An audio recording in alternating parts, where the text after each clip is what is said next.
Full Spectrum Living with CBD. I am your co-host Meredith, here with our hosts Jessica and Adrian, and we are really excited to talk with you all today about a topic that I think is going to be really popular because I think people are looking for this information. So we're going to be talking about the difference between full spectrum, broad spectrum, and isolate, and what that really means anyway. So who wants to kick off and dive in on this topic? I'll go. It's you. Yeah, go. Sure. So I guess full spectrum, broad spectrum, and isolate tend to be the three most common categories of the type of content that's in a CBD product. You could definitely expand from that, but we wanted to address these terms because they're really popular. They mean something, or they should be meaning something consistent, but they tend to get kind of misused often. And so we just generally wanted to address that, and to start with a basic definition, I guess. Like full spectrum would imply that you have all the naturally occurring ingredients of the cannabis plant are present in the end product, as far as your cannabinoid and your terpenoid profile from the plant. Broad spectrum should be that minus THC, but the downside is that generally, to take out just the THC, you're generally sacrificing a lot more than just the THC. It's generally the terpene profile because of the type of extraction needed to isolate that out. And then isolates would generally be just single molecule CBD, or at least supposedly they should be that. There's problems there that we're going to be talking about, but it would imply that it's just CBD, no other active component present. And we'll go into why that's not always true. So let me ask you just straight off, how do they go from taking the full spectrum to the broad spectrum to the isolate? Like, what is that process, and what can be lost during that? Yeah, like Jessica said, there's some extraction processes out there that are meant and created to isolate it. They're really typically really harsh on the plant. Like Jessica said, when you're doing that for broad spectrum only and you're removing just the THC, you do lose the terpenes during that process, and the terpenes need a really gentle process. So a hydrocarbon distillation, like the one that we do, is gentle on that. It does allow for the terpenes to remain in the plant, but again, we're not isolating anything. We're not trying to remove one specific compound within that plant. So the gentler the process, the more full spectrum, the more closer to the plant that you're actually going to get. The problem today is that you find a lot of products on the market that are labeled full spectrum, but zero THC. It's like, no, sorry. It's not full spectrum. It has to contain all the naturally occurring compounds. Oh my gosh. Yeah. Compounds are cannabinoids and terpenes that are there. If you remove one, then that's not full. Like, let's think about it. Full means full, it means everything. When broad spectrum, again, I'm sure they could isolate any cannabinoid, but the most popular cannabinoid at this time that they're isolating is going to be that THC. Gotcha. So is that process sometimes a chemical process too then? Yes, it is going to be a chemical process. Right now, I mean, the most popular processes are going to be CO2 extractions. They're going to be alcohol extractions are probably the two most popular right now. And then with the hydrocarbon distillation, like what we're doing, of course, is popular as well. But more often than not, these products that are isolated and that are in any way, shape, or form, whether it's broad spectrum or isolate, is going to be a CO2 or an alcohol. Okay. And when we think about that, how does that impact the user, right? If they're going to the more processed product, what are things that they might want to be aware of? I think the main thing is just, so we know that there's definitely a synergy between not just the cannabinoids, but the terpenes that are present. So the cannabinoids being the family group of chemicals that CBD and THC are in, there's 100 plus of those. And then the terpenoids being like the scent and flavor profile of cannabis plants.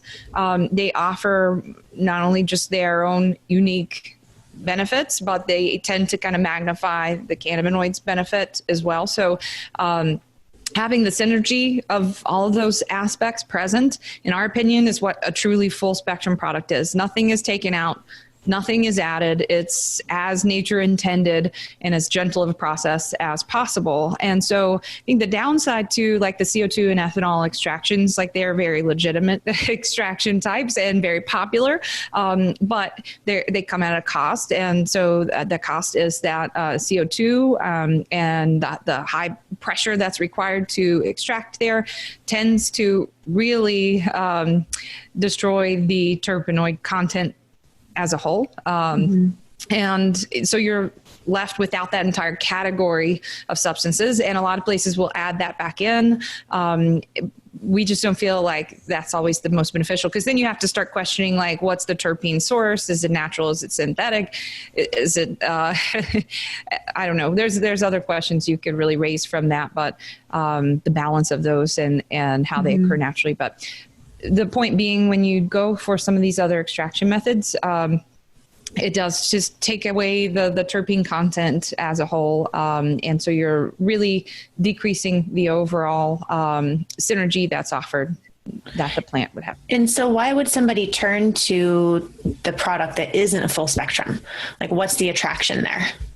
I think it comes down to the whole THC stigma, right? The negative connotation that kind of comes with THC, one, first and foremost, and then two, it quite possibly could be job related. Anytime that you're going to receive a drug screen of any sorts, whether it's through your employer or through your physician, and you're worried about that THC content coming up. So people typically will go towards a broad spectrum or an isolated product. But the problem with that is, and Jessica kind of hinted to it earlier, is that some of these products are honestly mislabeled. It could say 0% THC, but 0.3 is what's legal. Well, they're not telling you what's after that 0 point. They're just saying there's 0% THC. So that little amount can actually show up on a drug screen anyway. So if your product isn't labeled correctly, if the manufacturer isn't necessarily on the up and up, which unfortunately there's some products on the market today that fall within this category. There's a lot of great products as well. You just want to be really careful, because you can still test positive, and people do. There are reports of people testing positive even when taking an isolated product. So is that, one, a problem with the testing, or two, is it a problem with the manufacturer and with what's on their label? We don't know. It really just depends. So you have to do the research on that. Well, and it's it's a common problem too. I mean, like, a lot of the draw to isolates, I think, is for one, there's a lot of marketing in that, trying to act like it's the pure CBD, like, oh, CBD is beneficial, so you want pure CBD, and that's just not really the case. Again, the entourage effect, the synergy of all those cannabinoids, it's a known benefit to having all of those present, as opposed to just the isolated cannabinoid of CBD. But then the other aspect being that a lot of these isolates are being tested and finding that it's not just CBD present. There's been heavy metals, there's been pesticides, there's been other cannabinoids, there's been THC, there's been a lot of things present in some of these isolates that are advertised as being over 99.9% pure cannabidiol. And then, there's been some exposés kind of showing that that's not always a true statement. But I think because of the ability to kind of make that suitable for mass production, it's just heavily marketed as being the ideal form to consume. People are just, it's easy to make in bulk, and it's cheaper often. And so there's a lot of benefit to making it sound like the best option. Yeah. So let's be clear too, because this, and I think we've talked about this a little bit before, but there's not regulation here, right? There's not anybody that's checking product A versus product B versus product C for, proper labeling or truth in advertising or really any of that, right? It's, right. So are there other terms then, like you were using the word pure, right? Are there other terms? Are there other words that you guys are seeing in product marketing that are kind of, red flags to you guys? When you see them, you just go, oh, that's. Jessica, I mean, hit the nail on the head with Pure. I mean, Pure hurts my heart. It really does, because when a consumer typically thinks of Pure, they think of natural, they think of clean, they think of, it's just a great product. Sadly, Pure in the CBD world is the least natural way to actually consume it. It's been isolated. It's very processed. I mean, essentially taking the beauty of the plant and then taking it into this powdery white material. Granted, easy to formulate with, doesn't contain the natural flavor of the plant, again, because it doesn't have the terpenes. So I see that the excitement and why people would choose certain things, whether you're a manufacturer or a consumer, but Pure is the one that really kills me, because I would love to say that our product is pure, because it really is. You can't get a product that is closer to the plant than that. So in my mind, that denotes pure. It's like, we're not really changing anything. The only thing that we're doing is adding some MCT coconut oil as a dilution standpoint. I think that's the one that hurts the most. I'm trying to think, Jess, you can think that one looks like you're chomping at the bit. I've got two that really get me right now. But I mean, there's always trends of, like, broad spectrum is a pretty new term, it seems like, as far as the market goes. But so two that have been irking me. I'm seeing medical grade a lot, and that almost always is just isolates. And it's just, what's medical grade about that? It's just a marketing thing, in my opinion. And then smart spectrum really irks me, because it's also an isolate, and you don't have a spectrum with one single thing. It's not a spectrum if you have one single cannabinoid. It's an isolate, but it's a marketing term. So smart. Well, I mean, especially when you think about smart spectrum, what does that even mean? Marketing. I mean, it really means nothing. That's smart. I don't know. To me, it's marketing. And unfortunately, that's what we're kind of dealing with. I think the industry is going to start to try to we are starting to self-regulate. We are being very vocal and calling out companies that aren't doing things the right way. And it'll continue to be a process, but it's painful to hear some of the things that are being put out in the market. Mm-hmm. And what about things that aren't natural, that are making their way into these products? Are you seeing that happen too? Yeah, there's some definite added ingredients, whether, some of them are natural or unnatural. I mean, it could be a mixture of both. But when it comes to a quality product, and if you're looking for something largely therapeutic, if you are dealing with a quality CBD extract, you shouldn't have to have other things in there to help the CBD do what it's going to be doing. And I'm not talking terpenes. I'm talking added ingredients that maybe this CBD oil is specifically for sleep, but it also contains 10 milligrams of melatonin. Well, is it the melatonin or is it the CBD? Let's think about it, because CBD does help regulate sleep cycles and so forth. But if it's a quality CBD product, it should do it on its own. You shouldn't necessarily have to add other sleepy time things to the extract to make it work, in my opinion. Mm-hmm. Right. Mm-hmm. Yeah. And that makes a lot of sense. So if someone is listening to us today and they're currently using, full spectrum, broad spectrum, or an isolate, and now they're wondering what should I be using? How is somebody to select? How are they to pick? Okay. I'm maybe this is where all our food analogies come into play. Yes. We came up with quite a few earlier. So just there's a bunch. There's a bunch. Might share a few, but just to kind of help people understand that, of course, we are adamant that full spectrum is the most ideal way to get benefit at the lowest content. It's a diverse substance that triggers just over 60 plus mechanisms of action in the body. And so you have this kind of chain reaction of positive things happening, and the fewer, ingredients present as far as your cannabinoids and terpenes, the less that happen. So we always suggest full spectrum, always. And unfortunately, there's just issues with some people that because of their employer or another issue, that's not an option for them. So there are other options. They kind of have to make that decision because from product to product, like broad spectrum and isolate, the terms aren't always what they should mean. So you're just going to have to do your own research and find a product otherwise. if it's not ours and a full spectrum one. But to kind of help break that down though, I think like some important things that really help to kind of get people to understand the difference. In our opinion, I think the biggest one that stands out to me is just kind of like, if you take an analogy of white sugar and compare that to isolates, that's kind of would be the comparison there, versus like honey would be a full spectrum product. So like with honey, you've got natural antioxidants and things that tend to be antibacterial and health promoting and reduce allergens and things like that. There's just a lot of different structures present in honey. But then when you talk about white sugar, it's just sweet. It's just highly processed sweetness.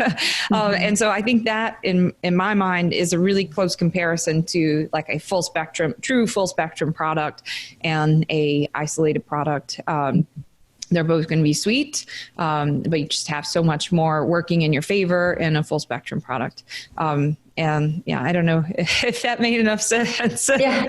I think we talk about pasta sauce. Okay. Yeah. I think it's a great explanation. Did you have something you wanted to add, Adrienne? Yeah, I think, also again, going back to the food, we've always talked about, you think about the tomato, right, being the fruit of the tomato plant, but Jessica mentioned early whole plant versus full spectrum, right? So whole plant means just that. I mean, it's every part of the plant, the stalk, the stem, the fan leaves. But when you make your pasta sauce, you don't use the entire tomato plant. You don't throw the stalk and the stem in there and grind it all up and make your sauce. Your grandma would have a heart attack. You just use the fruit. So in a quality product, a quality full spectrum product, you should only be using that fruit or that flower part of the plant, right? That's where all the cannabinoids and terpenes are going to live. Putting in the stalk and the stem and all the other aerial parts just really kind of muddies the sauce, if that makes sense. Mm-hmm. For sure. Absolutely. Not just degrading the quality, but potentially increasing the negative things that could contaminate it by using a lot of filler material that is, potentially contaminated from leaching from the soil, which is something that hemp is really good at. So. I have one more food analogy though. Yeah, tell me. Do it. So, I mean, a lot of places will say like Adrienne mentioned, full spectrum, 0 THC. And again, that's just not, that's a misuse of the name full spectrum, because essentially here's the analogy. You're talking about a cake and you take a piece of cake out of this, you take a slice out and then you call it a whole cake. Like you've taken a significant chunk out of this cake and it's no longer whole or full in its spectrum. And I kind of think it's almost a little beyond that. Like, my brain processes this as when you're taking out just the THC, as we mentioned, it requires a processing that also often takes out a lot more content than just the THC. So it's kind of like you took that slice out with a hammer and you damaged a bunch of other stuff around, in the process, and then call it full. So that's something we see pretty often is full spectrum, 0 THC. I like the hammer. I think, that's good. That's a good ad, Jess. Yeah, for sure. For sure. So if someone was curious and wanted to know more about the differences between full and broad spectrum and isolate, where would be a good place for them to go? Do you have that information on your website or? Yeah, absolutely. So we do FAQ Fridays on Facebook. So definitely check us out there. I think we just did one here recently that talks about full versus broad versus isolate. But in addition to that, we'll post some information more around the studies and so forth on our website, specifically the blog. And then just so that you know, if anybody has any questions, whether you ask it on Facebook or on social media, we're going to answer it on the blog so that hopefully it will generate more conversation and you know exactly where to go to get those answers. Awesome. Well, for this episode of Full Spectrum Living with CBD, I am your co-host Meredith, here with our hosts Jessica and Adrienne, and we will see you all the next time. Bye. Bye-bye. Bye.